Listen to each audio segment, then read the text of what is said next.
Hi everyone, it's Abdul Saad, clinical psychologist at Vital Mind Psychology here in Sydney, Australia. Excuse me. You can check me out at vitalmind.com.au and also Facebook. Just search for Vital Mind Psychology. So this is the last video in this series on the self-transformation process. And in this video, I want to discuss the integrated ego, what it is, what it looks like, and how we can achieve it. Now, the integrated ego or the integrated self is when we have confronted what is our persona, what is this socially acceptable constructed image that we present both to ourselves and the world, and what is the shadow, what are the parts of ourselves that are form our psychological blind spot because they do not conform to the persona. And once we've done some work on that, on both the persona and the shadow, we are heading toward developing what we would call an integrated ego, a sense of self. So having confronted our persona and our shadow, we are on our way to developing an integrated ego. Now, integration means unity, holism, and interconnection. It's an interconnected system that functions with unity and purpose. That's what an integrative approach or system is. It's interconnected and functions with unity and with purpose. Now, a system which is integrated operates at a much more sophisticated and harmonious level than a system which is non-integrated or compartmentalized. It's in boxes and there isn't communication between the various aspects. So, for example, let's take healthcare. Non-integrative healthcare, or let's say non-integrative medicine, treats the body as a set of separate systems in different boxes and basically puts us into compartments. Now, this system has some benefits. It allows doctors to become super specialized in various areas, and they can perform amazing feats, life-saving feats, for example, trauma surgeons. But this sort of compartmentalized or non-integrated system begins to fail when there is one underlying cause creating issues in multiple systems. So an integrative approach takes this into account because it looks at the body as an integrated or unified system where what affects one thing affects everything else. So, for example, favorite topic, a severe magnesium deficiency can cause a range of symptoms which appear unrelated. Constipation, depression, migraines, muscle pain. And a non-integrated system might treat each of these symptoms as a separate disease and give a separate treatment, whereas an integrated system identifies the underlying root cause, and by treating that one root cause, all of those ailments are treated at once. So when it comes to our ego or our sense of self, ego integration means that we are operating at such a unified level where we're a lot more aware of our psychological blind spots. They're not hidden or compartmentalized in boxes. We're aware of the patterns we go into under stress. And we're aware of how and when we engage in defense mechanisms like projection. So to be integrated means that we must be in alignment with the fundamental ingredient of integration. And what that is basically truth, or the truth. Controversial statement perhaps in today's climate or in the zeitgeist, the spirit of our times. But yeah, it's to be integrated means to be in alignment with truth with a capital T. And truth simply is that which is in harmony with reality. If we are in harmony with reality, then we are integrated. So for example, the person who used to say yes to everything now recognizes that in doing so, they are both deceiving and betraying themselves. By saying yes to everything, they will become cynical, angry, and their body will begin to take the toll. So that repressed anger is going to manifest as illness, both physical, psychological, and spiritual. So an integrated person moves from, if you go back to my video about the 3 types of empaths, will move away from codependency and proud helper toward authentic altruism, where altruism and helping, saying yes, comes from a position of inner authority, authenticity, rather than a default position of just saying yes, yes, yes to everything and then feeling resentful, cynical, angry, and rageful.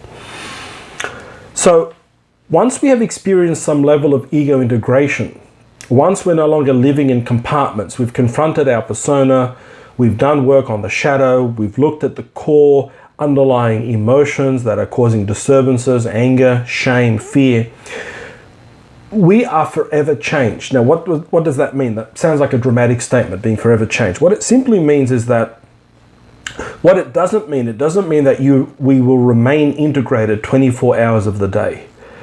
To the contrary, stress will routinely knock us out of our integrated state.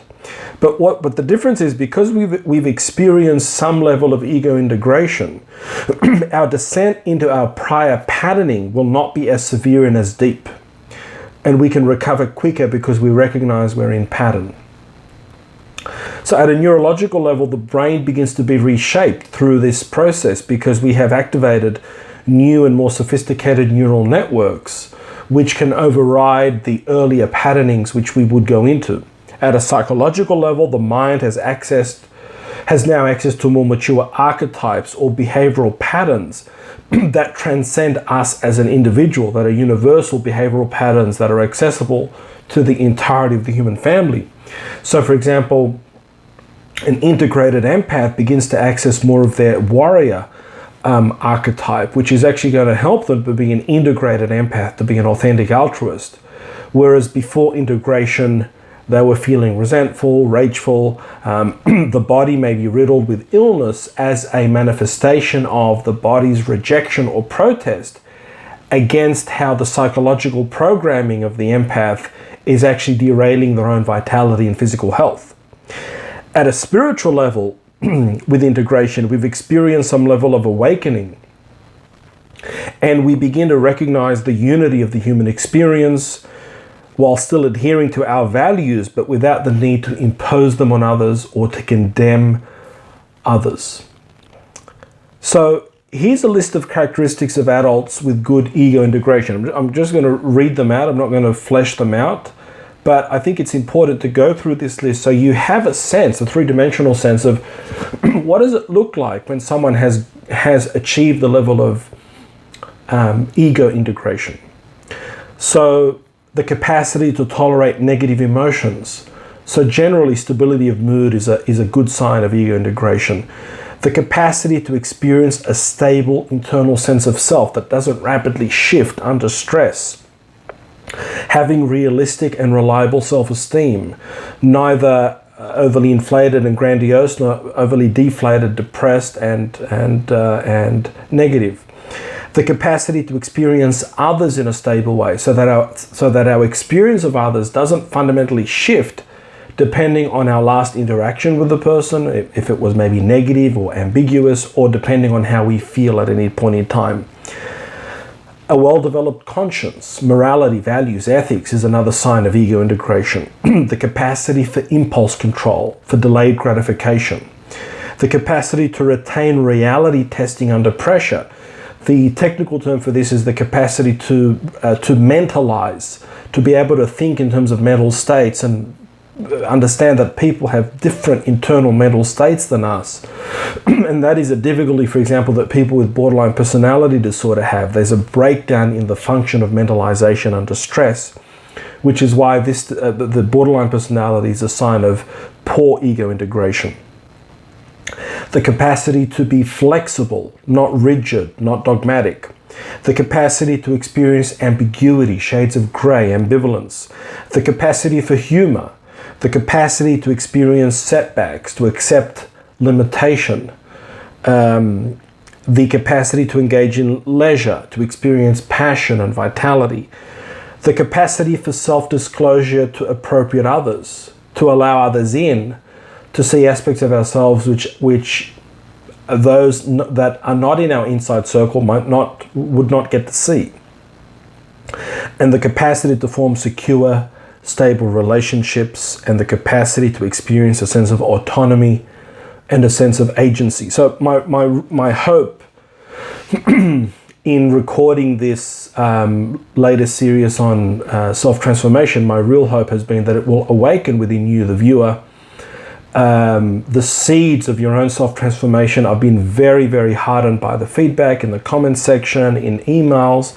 Really have been overwhelmed by the positive response to this video series in particular, and to really all of the videos that I've produced and uploaded this year in 2018. It's been such a great year. I genuinely do feel very blessed, and I feel, in a way, although this might sound a bit tacky, a connection to each and every genuine viewer out there. Although I'm recording this looking into the lens of my camera in my little home office here, I truly feel the energetic bridge between myself and the viewers out there. And it's been a real honor to connect with you from all over the world. It's been such a great year, very humbling experience, and I very, very much look forward to coming back in 2019 with new content, new ideas. If you have any ideas for new content for the new year, beyond narcissism, which I promise I'm going to be doing more videos on that and more video series on that, but if there's any other topics that you'd like me to address, and think more broadly, think beyond just pathology and disorders, and if I begin to see a theme emerging in the comments section on this video, certainly that's something that I will seriously take into consideration, into devoting the time to record a series on that topic. So thank you once again.